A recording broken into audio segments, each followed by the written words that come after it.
Muy buenas tardes tengan todos ustedes. El día de hoy tenemos la actividad llamada Reporte de Casos, el cual va a estar impartida por Samuel Ruiz, quien es el oficial nacional de publicaciones médicas en la Asociación Médica, en la Asociación Mexicana de Médicos de Información. Y el día de hoy nos va a acompañar a impartir esta plática. Gracias, Samuel, por estar aquí con nosotros, y también quiero agradecer que están todos presentes este día aquí en este espacio en CEUAT. Y es una actividad organizada por el Comité de Publicaciones Médicas, por los de Intercambios de Investigación y por los de Educación Médica. Espero sea de su agrado y espero que Samuel disfrute esta tarde con nosotros. Hola a todos, gracias nuevamente por la invitación. Siento que se van a hartar un poquito de mí, de tanto que me oyen, pero espero que en el proceso aprendamos mucho. Pequeña aclaración, hoy no me puedo escapar del trabajo, entonces aquí ando en el hospital. Entonces a lo mejor les pido que me den unos par de segundos cuando llegue un paciente enfadoso. ¿Okay? Mientras, esperemos que no pase mucho. Según yo, ahí ya pueden ver mi pantalla. Pueden confirmarme que sí. Excelente. Sí, ya se ve. Entonces, pues hoy vamos a hablar sobre los casos clínicos, un poquito sobre su redacción. Les voy a ser bien sincero. Me chocan los casos clínicos. De todos los tipos de publicaciones que existen, los casos clínicos son mis menos favoritos. Y conforme vayamos viendo sus características, les voy dando un poquito de mis razones. Pero así como ahí a mí me chocan los casos clínicos y me encantan los trabajos originales, hay mucha gente que no le encantan tanto los trabajos originales, pero les encanta lo clínico. De hecho, los casos clínicos es la mejor oportunidad de combinar un poquito la investigación con la clínica. Y hay gente que definitivamente lo suyo no es la investigación y que le encanta la clínica, y los reportes de casos son una opción muy buena para ellos para que puedan pues, publicar. Entonces, hablemos del concepto del caso clínico. El caso clínico es un tipo de publicación médica, es decir, es un medio por el cual difundimos información científica, y en este se centra sobre la presentación de un caso, como dice su nombre, en el cual narramos un problema de salud de un o varios pacientes. Describimos su enfermedad, sus antecedentes, sus diagnósticos, su intervención y su evolución. Se le conoce como presentación de caso clínico cuando hablamos de pocos o de un solo caso. Cuando estamos describiendo muchos, se le conoce como serie de casos. A partir de cuánto es serie de casos y cuándo deja de ser presentación de casos, va a depender de la revista. La revista va a determinar cuántos son el máximo aceptado antes de que cambie de nombre.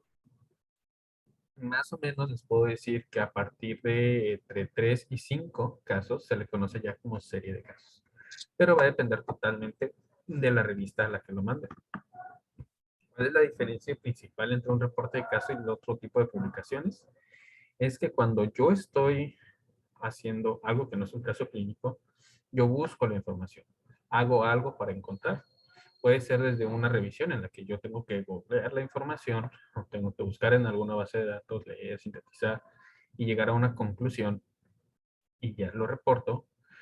O inclusive en un trabajo original donde tengo que redactar un protocolo, tengo que pensar cómo lo voy a hacer, tengo que diseñar instrumentos, tengo que validar instrumentos. Entonces yo estoy buscando la información que reportar. Pero cuando estamos hablando de un caso clínico, yo lo encuentro. Muy difícil va a ser cuando nosotros busquemos un paciente con las características que se necesita para un caso clínico. Cuando ese es el caso, más que presentar casos, es un trabajo original porque estamos llevando una metodología para poder dar con esa información. Nuevamente, la estoy buscando.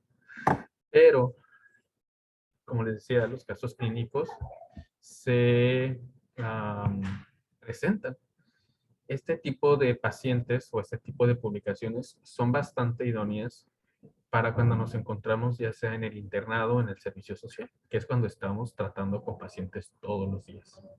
Cuando estamos en la escuela, es decir, tomando clases, somos universitarios o mal llamados semestrosos, podemos tener prácticas clínicas, claro, y podemos tener contacto con pacientes, pero es a menor la cantidad. Es por ello que no se limita a esta parte del internado y el servicio, pero definitivamente es más sencillo. En otras pláticas les he contado que hay que determinar nuestras cualidades como investigadores para determinar cuál va a ser nuestra mejor método o diseño de investigación. Evidentemente tenemos más tiempo antes y después de estas dos etapas para poder buscar información en revisiones o llevar a cabo protocolos, etcétera. En cambio, en los casos clínicos, digo, en el internado y en el servicio siempre o solemos estar muy atiborrados de tarea y pues no se presta tanto. Pero pues, como les digo, ahí nos van a llegar los pacientes. Un día va a llegar un baleado al hospital y va a resultar que tenía, no sé, ébola hereditaria ultra saiyajin, y eso lo podemos reportar. No es que nosotros lo hayamos buscado, es que llegó a nosotros por casualidad. De hecho, les va a pasar mucho que están en este tipo de prácticas clínicas y el doctor les va a decir, no, es la única vez que lo he visto o es la primera vez que lo he visto. Ustedes lo buscan y no dan con las cualidades del paciente y van a ver que más de uno lo primero que va a pensar o se lo va a hacer saber al doctor, va a ser, doctor, hay que publicar. ¿Por qué? Porque lo encontraron. No cualquier caso clínico se presenta. No cualquier caso clínico se aplica para presentar. Imagínense que yo estoy en consulta y me llega un señor de 65 años, diabético, hipertenso, con glucosas de, no sé, 200, una presión de 130/80. Si yo aviento una piedra en este momento, probablemente le pegue a 3 pacientes con esas características, porque es el pan de cada día de nuestro México lindo y querido. ¿Okay? Entonces sí hay una serie de situaciones en las cuales nosotros podemos determinar que nuestro caso es publicable. Algunas, que son estas 6 que les pongo, se relacionan directamente con la salud o con temas de la vida del paciente. Por ejemplo, que se trate de una enfermedad nueva o poco frecuente. Si hoy descubriéramos el SARS-CoV-3, evidentemente hay que publicarlo como un reporte de caso. A lo mejor hacemos una aplicación o una aportación clínicamente importante como un nuevo método de exploración, como un nuevo signo, un nuevo síntoma. Por ejemplo, descubrimos que esta nueva variante ya no produce anosmia, sino que produce, no sé, coloración azul de la orina, ¿no? Bueno, pues esa es una nueva forma de diagnosticar, es una aportación a la clínica. Podemos encontrar también los aspectos fisiopatológicos de una enfermedad, encontrar que el COVID se une a los receptores IEK2 o etc., etc., que nos permitan contribuir al conocimiento de una enfermedad y que a su vez permitan entonces dar nuevas perspectivas, por ejemplo, de tratamiento, de diagnóstico, de pronóstico. También podemos encontrar situaciones que no hayan sido descritas en un paciente, como por ejemplo un paciente que se le aplicó la vacuna para COVID y desarrolló síndrome de Dres, ¿no? No es algo usual, no es una manifestación típica como el dolor de cabeza, la fiebre, el dolor de brazo, que se suele dar como reacción a las alergias. Eso también lo podemos publicar. También pues tiene que ver con las complicaciones de los medicamentos, sobre todo medicamentos nuevos. Un medicamento muy usual que presente un nuevo fenómeno en el paciente. Por ejemplo, resulta que un paciente por alguna situación, si mezcla la aspirina con la metformina, no sé, le pasó que se le cayó todo el pelo. La aspirina se ha usado por mucho tiempo, se conoce la mayoría de los efectos adversos, lo mismo con la metformina, pero hay algo en ese paciente que cuando se combinaron se demostró que se le caía el pelo. Eso también es publicable. También síndromes que han sido poco reconocidos, que cuestan trabajo reconocerse, que han sido poco descritos porque son raros, también son razón para publicarse. Muchas veces nos solemos casar con este tipo de pacientes. Vemos de que una enfermedad, a la que llaman rara, cuestión genética, o enfermedades huérfanas, y lo queremos reportar. No, aquí es controversial este punto. ¿Por qué? Porque porque necesitamos reportarlo para que se encuentre una adecuada epidemiología. Pero por otro lado, si es el caso, no sé si es correcto decir patanormico, pero bueno, no es correcto. Pero ajá, como de librito, pues, que cumple con todas las características que ya se conocen, que no hay nada novedoso, pues uno se la piensa como autor y como revista verdaderamente publicarlo. A lo mejor sería más conveniente en un reporte epidemiológico, pero no como una publicación. Entonces tienen que ser muy conscientes de que esta situación la tienen que conocer, la tienen que analizar cada vez que se presenta un caso que les brinque la espinita sobre publicar. ¿Cumplirá con alguno de estos 6 criterios? Obviamente pueden encontrar otros criterios, va a depender de su fuente donde la lean, pero sí suelen ser los más usuales. Y los primeros 5 suelen ser los que menos se piensa a este nivel para publicar. Solemos esperarnos a que sean cosas raras o poco usuales para entonces publicar.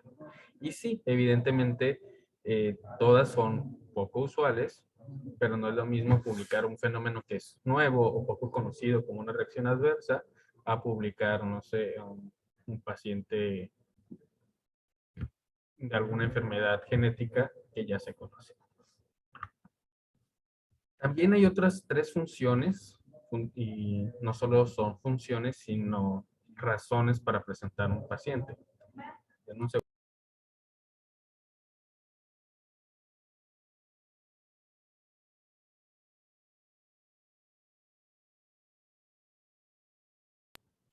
Les decía, ¿cuáles son estas aplicaciones a las cuales podemos llamar programáticas?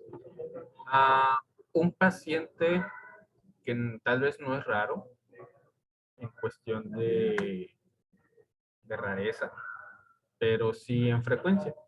Por ejemplo, por alguna razón se presenta un nuevo caso de viruela que ya está erradicada. Probablemente conozcamos todo de la viruela, pero se presentó. Es un evento nuevo. Y podemos publicar ese caso no solo para alertar que hay viruela, sino también con fines de enseñanza. Podemos poner un caso menos drástico. Pudiera ser la varicela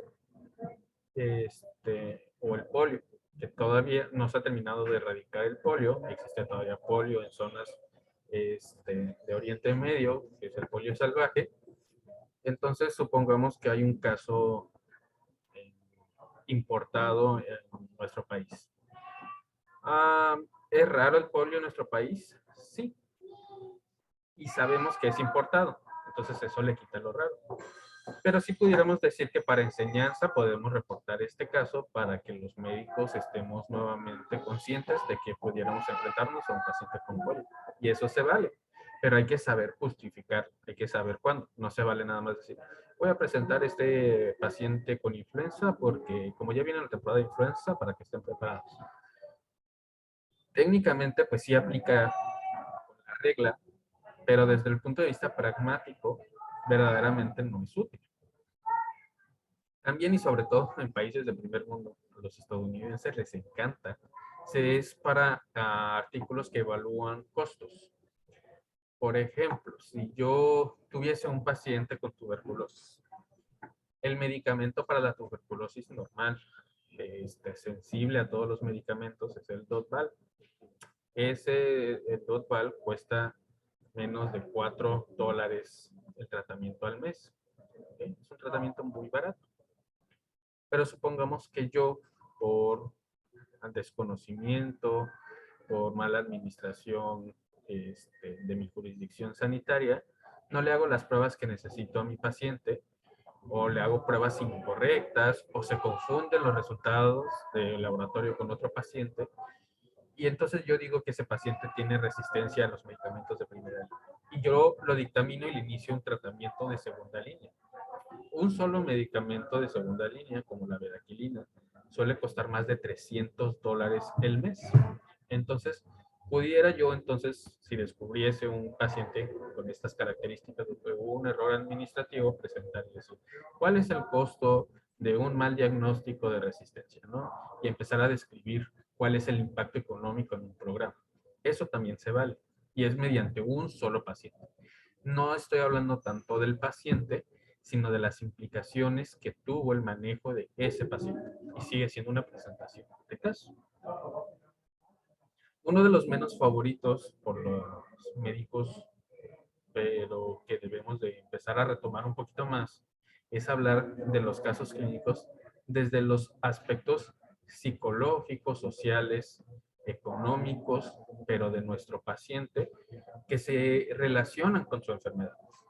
Siguiendo con el mismo caso de los pacientes de tuberculosis,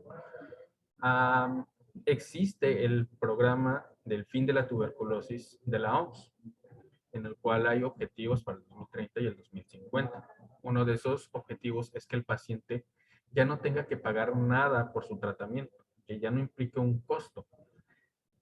Entonces, yo puedo darle los medicamentos gratis a mi paciente, pero además el paciente necesita ir por ellos.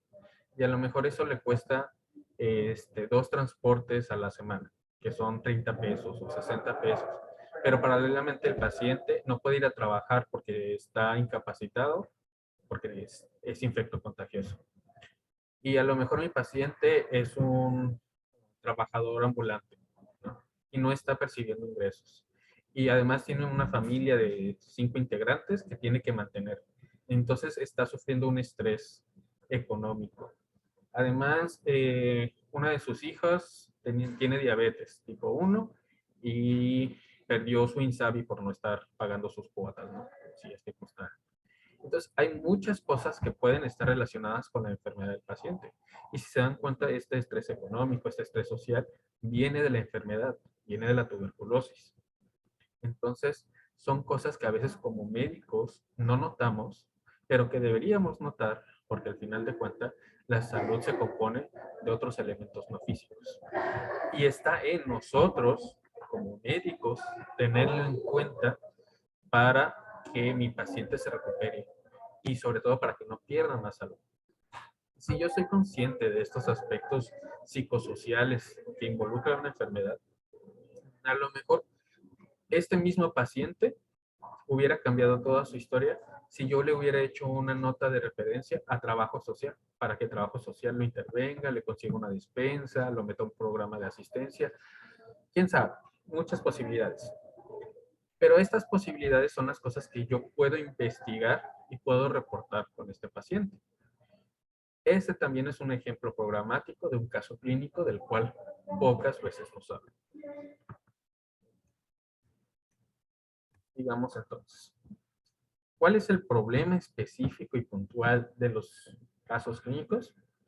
Desde nuestro punto de vista estudiantil, pues el que ya les había mencionado, va a depender del tiempo que tengamos, nuestra temporalidad estudiantil, es decir, en qué etapa estamos, para saber si nos vamos a encontrar pacientes o no. Y luego se le suma a eso mismo la problemática que ya les he contado con otro tipo de trabajos, la falta de cultura de investigación. Y eso, si ustedes buscan guías y consejos y tips para redactar casos clínicos, probablemente les aparezca. Pero además, a mí me consta, cuando estuve en el servicio, digo, en el internado, yo encontraba pacientes que eran verdaderamente raros.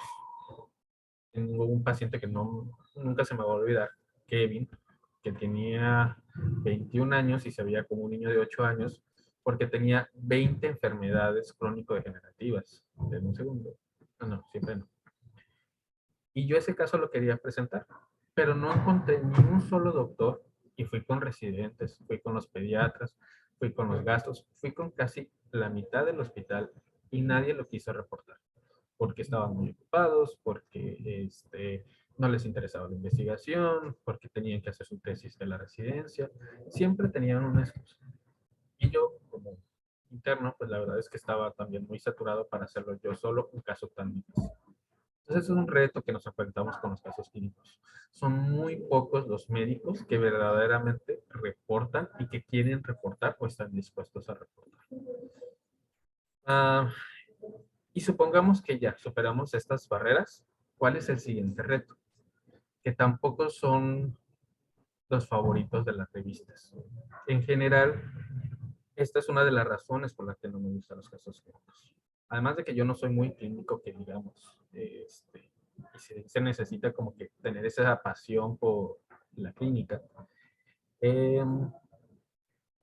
Primero necesitas, aquí es donde sí les pudiera decir que es donde más requieren un tutor o un asesor especialista en el tema, porque ellos les va a poder valorar mejor su paciente, les van a poder orientar más sobre qué datos buscarle, qué situaciones hay que buscar en la literatura, cuántos casos son, qué tan frecuente es o qué tan no. Porque a lo mejor a nosotros nos suena muy extraordinario, pero resulta que tienen 3 por año y este es el primero que les toca a ustedes, ¿no? Y el otro, por parte de las revistas, existen, por ejemplo, muchas revistas que ya no aceptan casos clínicos.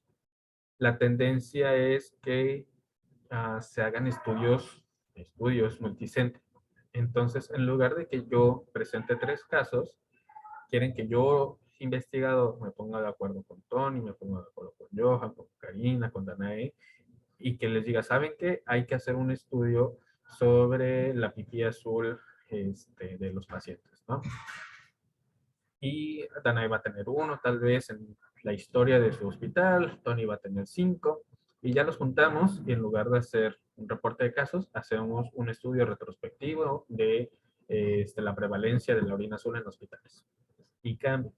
Esto evidentemente tiene un mayor grado de evidencia científica, entre comillas, porque sigue siendo lo mismo, pero hay una metodología más clara.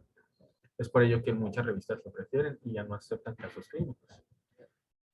En la suposición de que sí existan casos clínicos, a diferencia de otros trabajos, aquí no está tan regulado la cuestión normativa, la cuestión de estilos, la cuestión de técnicas para publicar casos clínicos.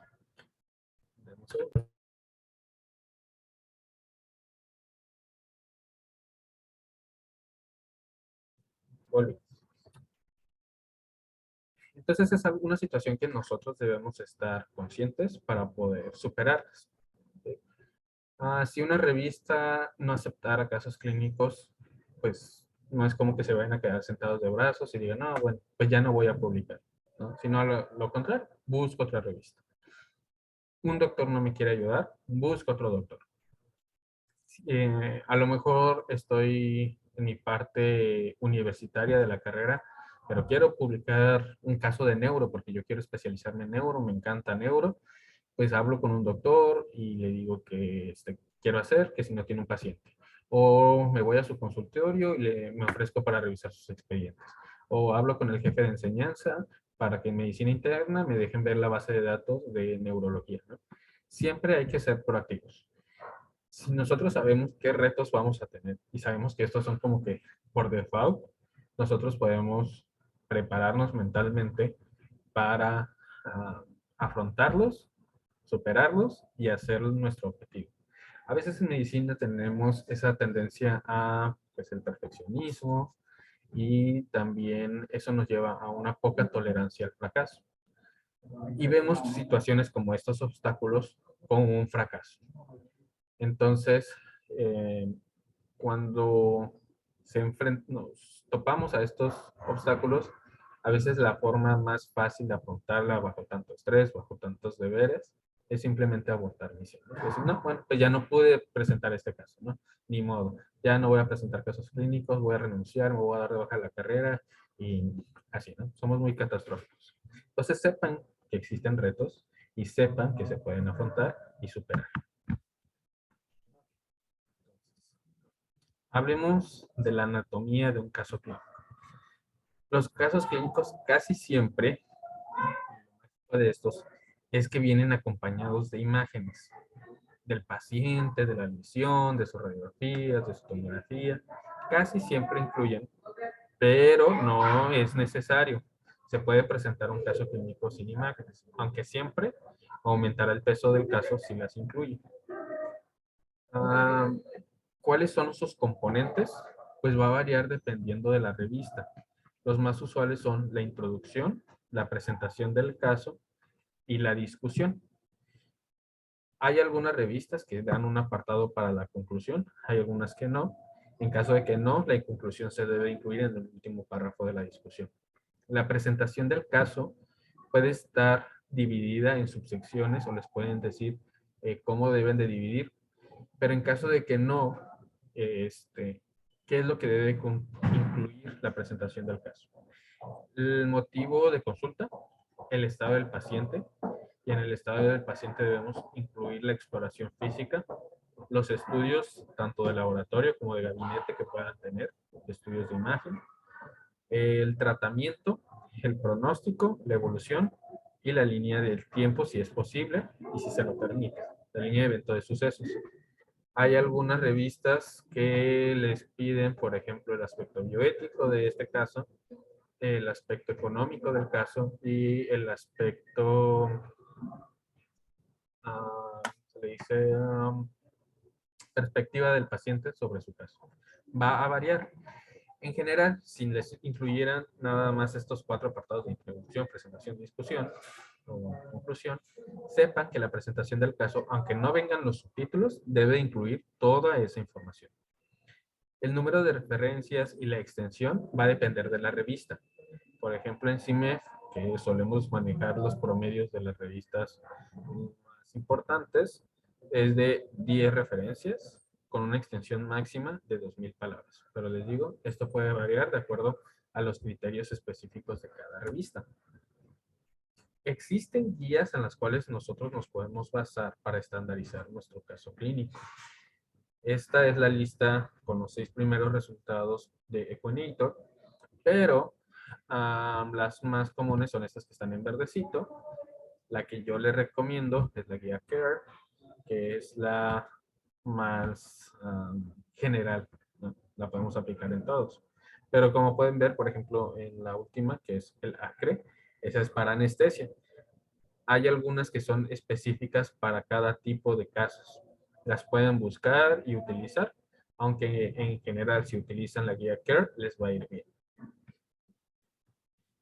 Les presento la guía CARE. Esta es la última versión en inglés. Y como pueden ver, hay algunas cosas que coinciden con lo que les... Bueno, no algunas cosas, todo coincide. Coincide con lo que les decía de las partes, aunque no venga aquí como que subdividido. Una de las cosas que deben de tener en cuenta es que el título debe de incluir la palabra o la frase reporte de caso. Se recomiendan que tengan de 2 a 5 palabras clave. Y que otras cosas, bueno, estas ustedes lo pueden checar con calma. Sepan que si ustedes logran el mayor número de checks en esta lista, pues les va a ir bien. Ustedes, por ejemplo, pueden decir, ok, voy a ver si mi diagnóstico está bien hecho, ¿no? La parte de, no sé, la información del paciente.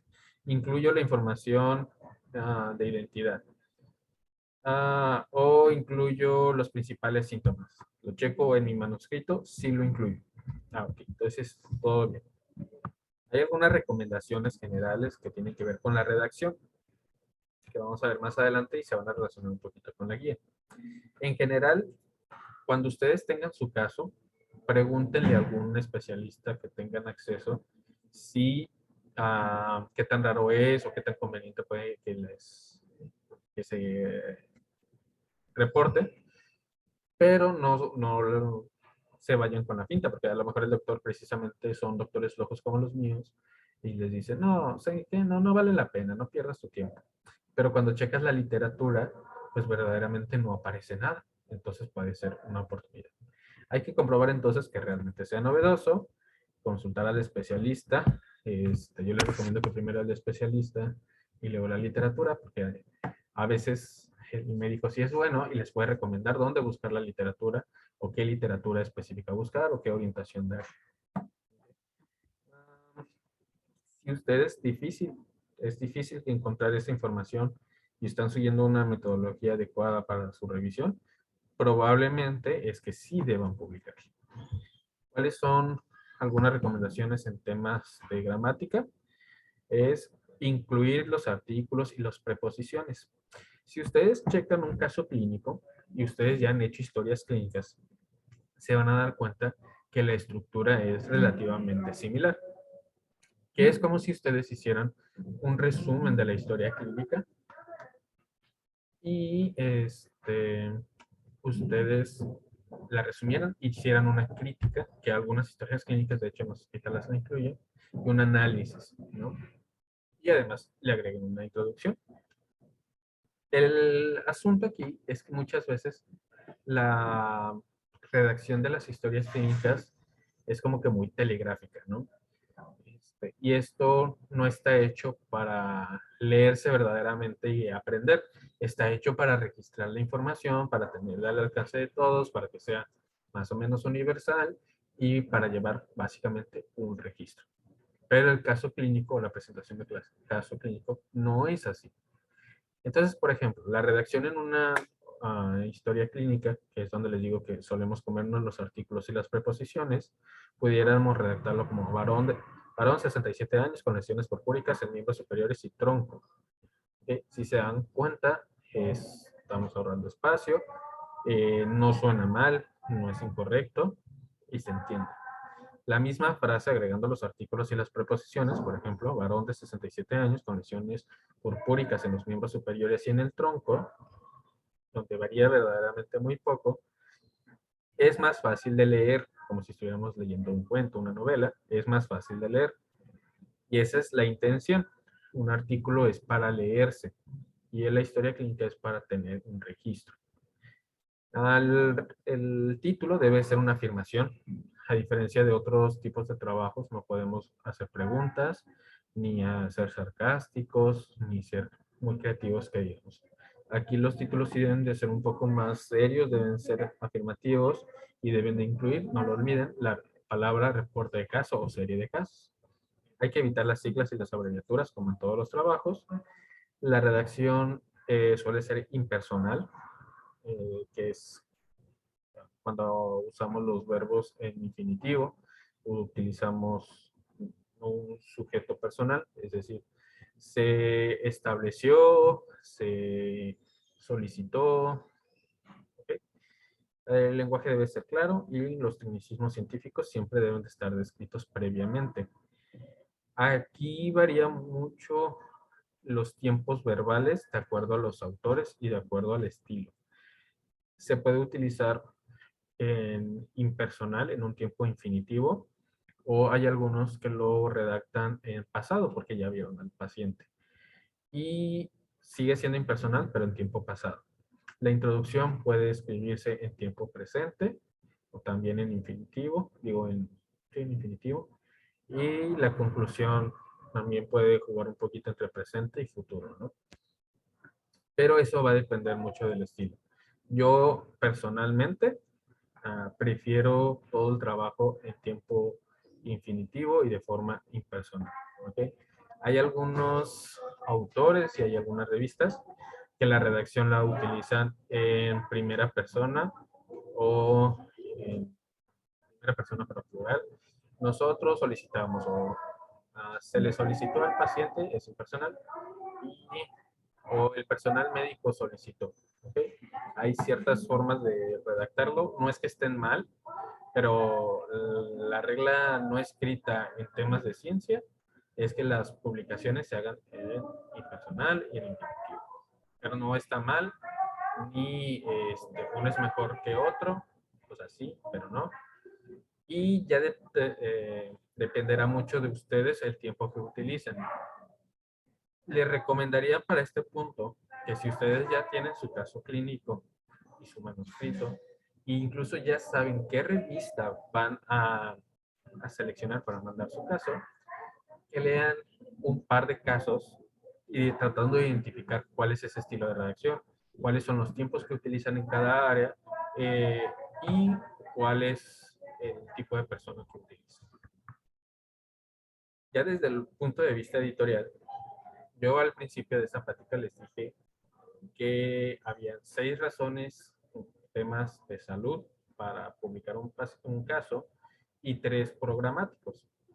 Pero aquí entre nos, ¿qué es lo que verdaderamente verificamos como revista? 4 puntos. La novedad, originalidad e interés del caso, si la tiene, se publica.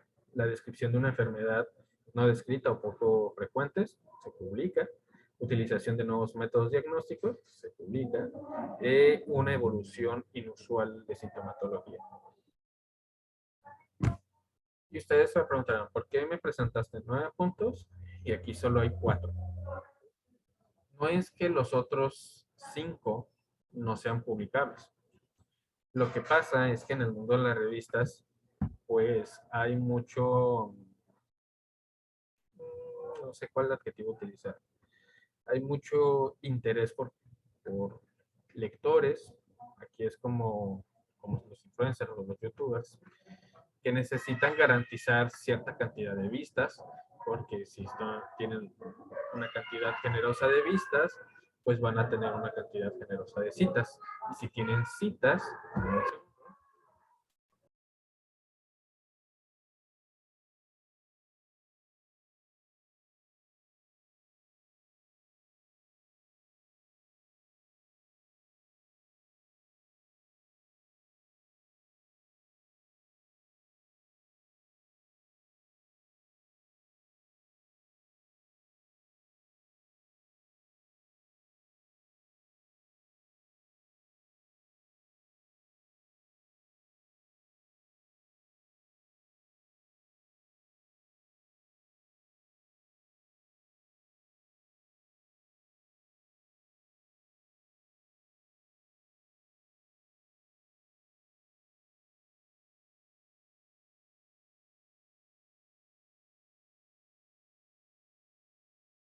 una disculpa, les decía, si tienen muchas visitas, van a tener muchas citas, y si tienen citas, sus indicadores, por ejemplo, de impacto, de inmediatez, crecen.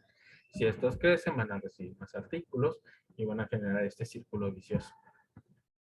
El problema con algunas revistas es que cobran, o sorpresa, cobran a los autores por recibir los artículos, algunas cobran por revisarlo y algunas otras cobran por publicarlo, independientemente de si cobran o no para leerlo.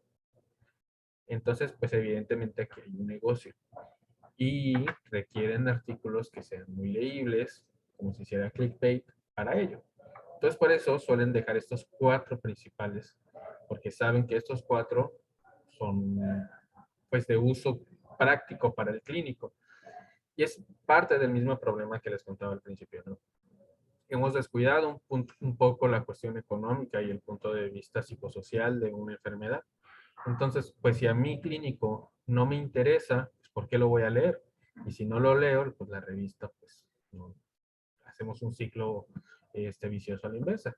Si no me interesa, no lo leo. Si no lo leen, no lo citan. Si no lo citan, te crecen sus factores de impacto y bla, bla, bla, bla. Entonces, aquí hay una pequeña maña. No es para desalentarlos, pero tienen que saber que si van a tener un enfoque que no es estos 4, tienen que ser cuidadosos a dónde lo mandan y qué estilo y estructura le dan. ¿Ok? ¿Para qué? Para que a pesar de que tengan el viento en contra, triunfen. Hasta este punto sería lo más importante que les tengo que contar sobre la redacción de casos clínicos. Como pueden ver, pudiera, para vista de algunos, ser una publicación un poco más sencilla. Verdaderamente no tienes que hacer mucho más que recabar toda la información posible, pues redactarlo bonito y enviar. Pero a pesar de ello, que puede sonar metodológicamente muy sencillo, en la cuestión logística, pues sí se complica por todas este tipo de cosas. Necesitan verdaderamente meterle pasión a su caso clínico para que venda. Esto es aquí como que mucho de marketing, mucho de ventas, y se los acepten. Porque como pueden ver, pues está un poquito en desuso. Todavía falta mucho para que queden totalmente en desuso, pero sí está empezando ya esta tendencia. ¿Qué más les puedo decir? Pues básicamente eso es lo más importante sobre revisión de casos clínicos. No sé si quieran que profundicemos en algún aspecto puntual o tengan alguna duda en todo lo que les he contado. Sí, Ok, gracias, Samuel. Si tienen alguna duda, la pueden ir poniendo en el chat y nosotros la procederemos a leer, o si gustan levantar la manita, pueden hacerlo para cederle la palabra. Yo sí tengo una duda, Samuel. Dime. ¿Qué es lo que no logro comprender ahora que estoy llevando la materia de proyectos? Es que cuando nosotros queremos realizar un reporte de caso, ¿es necesario, es indispensable realizar un protocolo? A ver, ¿me repites? Es que se cortó. Cuando queremos realizar, cuando queremos realizar un reporte de caso, ¿es necesario realizar un protocolo? Ah, de hecho, los casos clínicos y las presentaciones de caso no tienen protocolo. No tiene.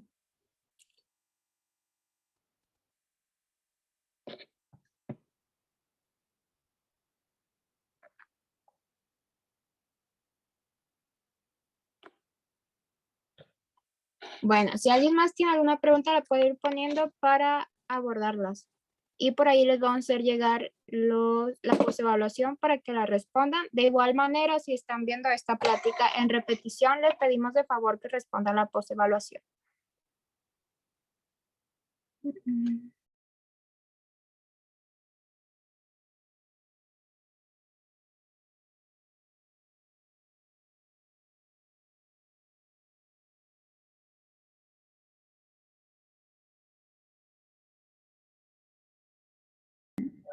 Fernando, ¿puedes hablar si gustas? Sí, gracias. En este caso, ¿es necesario hacer el consentimiento informado para utilizar pues, los datos del paciente? Y en caso de que así sea, bueno, suponiendo que se haya tenido el acceso a estos documentos a través de su expediente clínico, ¿es necesario contactarlo para que firme algún tipo de consentimiento para poder utilizar los datos?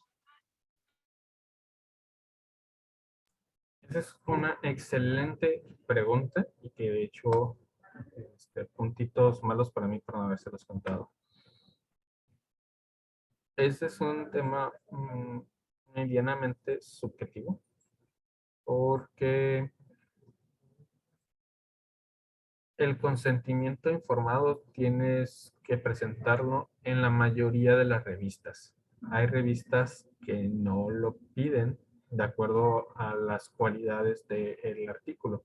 Por ejemplo, si no vas a revelar su identidad o fotografías o laboratorios, que es extraño, pero si no presentaras nada más que la narrativa, hay algunas revistas que consideran que no lo requieren.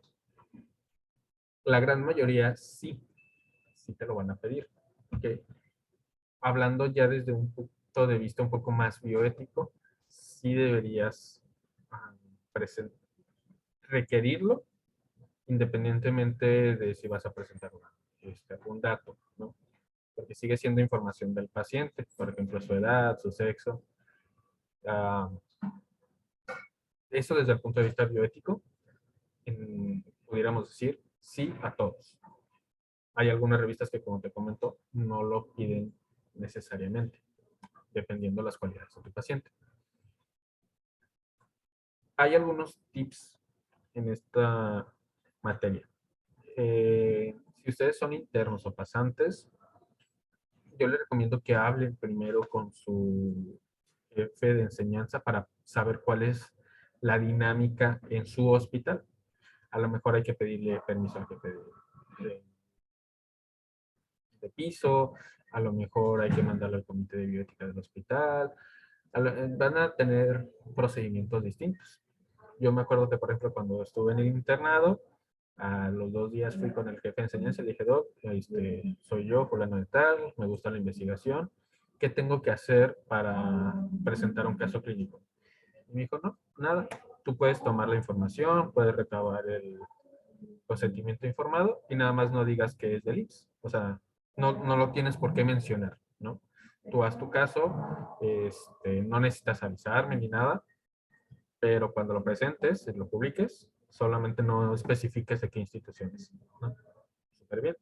He conocido también gente que su jefe de enseñanza me dijo, no se puede hacer casos clínicos de este hospital y hazle como quieras. De mi modo, ¿no? Cómo hacerlo. Ahí pueden ustedes, si por ejemplo su jefe de enseñanza les dijese, no pueden, ¿pueden ustedes aún así hablar con el paciente y pedirle su consentimiento informado? Sí, sí pueden. porque es información del paciente y el paciente decide a quién le da su información.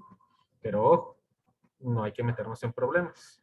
Mejor sacrifiquen un artículo a sacrificar su carrera porque los dieron de baja del internado por haber rompido las reglas, ¿no? Por decir un ejemplo muy drástico. Mi recomendación es siempre tengan un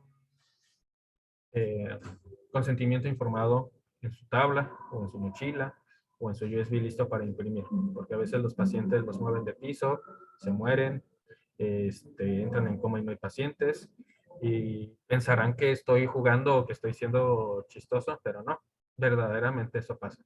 A mí se me murió un paciente antes de que le alcanzara a pedir el consentimiento informado, otro también lo intubaron y no había familiares y ya no le pude pedir consentimiento informado. Y respecto a tu pregunta original, en teoría, eh, aunque tú tengas el expediente, no puedes utilizar los datos hasta que te firmen el consentimiento informado. Es distinto presentar un caso clínico por expediente, que es una presentación de caso, a, por ejemplo, cuando tú estás haciendo una regresión, un estudio longitudinal retrospectivo en el que tú tomas los expedientes y a lo mejor haces una base de datos con sus laboratorios mensuales o ese tipo de cosas, porque no estás presentando los datos de un paciente per se, sino estás presentando una base de datos, que es distinta. En teoría también, aunque esos son temas ya de bioética, en los hospitales para poder tú hacer eso, también deberías tener un consentimiento informado del paciente de que podemos utilizar su expediente. En nuestro país no es muy frecuente y tampoco no suele haber tanto problema en ese sentido cuando tú lo presentas a una revista y utilizas esta pues, metodología que revisa los casos. Pero sí es muy distinto en los casos clínicos donde presentas la información de uno o de varios pacientes. A pesar de que sea su expediente, lo ideal es que sí tengas un consentimiento informado de ellos. No sé si respondí adecuadamente tu duda, te dejé más dudas. Sí, gracias. Y bueno, si también me permiten hacer otra, también las revistas piden que sea aprobado por el comité de ética. Bueno, en el caso de a lo mejor el hospital no te pide como tal que sea aprobado por el comité de ética del hospital, pero sí es requisito para publicarlo en la revista. ¿Es así? Cuando son casos clínicos no requieren una revisión por un comité de bioética. Hasta donde yo sé, no hay revistas que los pidan. No dudo que pueda haber una con la que te hayas topado.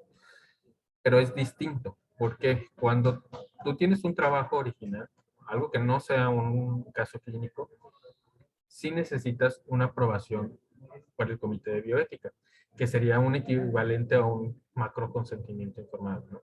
Por ejemplo, si yo fuera a aplicar un cuestionario, fuera a recolectar muestras de sangre, etcétera, aparte del consentimiento informado, necesito ver que mi comité de bioética me lo apruebe para que verifique que no le estoy haciendo daño a nadie, que estoy cumpliendo, vaya, con los 4 principios de la bioética. Pero cuando yo estoy haciendo un caso clínico, pues no requiero esa autorización por bioética, porque nada más necesito el consentimiento de mi paciente para utilizar sus datos. Eh, Tú no le vas a hacer, en teoría, daño a un paciente presentando su caso, no le vas a traer más bien que mal, etcétera, etcétera. No sueles incumplir porque no utilizas al paciente como tal, sino su expediente. Pero si fuera, por ejemplo, nuevamente el ejemplo de los estudios retrospectivos, donde utiliza sus expedientes para obtener sus laboratorios o ese tipo de información, sí necesitas consultar al comité de bioética para ver que los estés usando adecuadamente, que no hayas incumplido pagándole a alguien, no sé. Hay casos muy dramáticos que nos sorprenderían. Pero para casos puntuales, casos clínicos, no se suele requerir. ¿Sí quedó bien aclarado? Ok, muchas gracias. Antes de que se me olvide, otro consejo. Siempre que vayan a presentar un caso clínico, fotografías deben de estar en Ultra HK, las radiografías, tomografías también. No se vale tomarle foto con el celular a la pantalla de la computadora donde está la radiografía o la tomografía porque es digital. Tomen screenshot, saquen copias, dupliquen el disco de la tomografía. No vayan a tomar por nada del mundo una foto o una radiografía desde una ventana. ¿Okay? Siempre busquen achicar. Cuando tomen fotografías del paciente, pidan permiso y borren siempre la identidad del paciente. ¿Okay?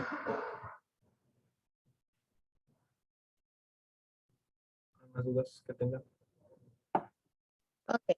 Muchísimas gracias, Samuel. Creo que ya no hay más preguntas. Agradecemos que hayas estado aquí con nosotros y que haya sido pues de mucho aprendizaje para todos los presentes aquí y para los que nos están viendo la repetición. Gracias, Karina. Pues muchas gracias a todos por haberme invitado. Espero que se hayan aprendido. Y si les quedó más dudas, si les dio pena o algo así, pueden mandármelas por WhatsApp. Karina, si no tienen mi contacto, Karina se las puede pasar y con mucho gusto se las contesto. Okay. Bien, si alguien tiene alguna otra duda, puede hacerlo en este momento. Y en caso de que pues, no sea así, pues realmente queremos otorgarte este reconocimiento por parte del Comité Estudiantil de la Universidad Autónoma de Tamaulipas a través del Comité Permanente de Educación Médica, el Comité Permanente de Intercambios e Investigación y el Comité Permanente de Publicaciones Médicas.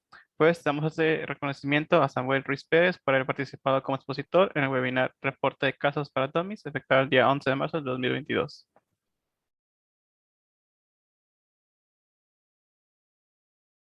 Gracias, chicos. Quiero mucho ese WhatsApp. Gracias, nosotros también te queremos mucho. Gracias a todos los presentes. Esperamos contar con su participación en futuras actividades y por favor respondan la postevaluación. Se lo agradeceríamos mucho. También los chicos que están en repetición, por ahí les vamos a hacer llegar el link de evaluación para que estén al tanto de eso. Y sería todo de nuestra parte. Gracias. Tony, ¿puedes cortar la grabación, por fin?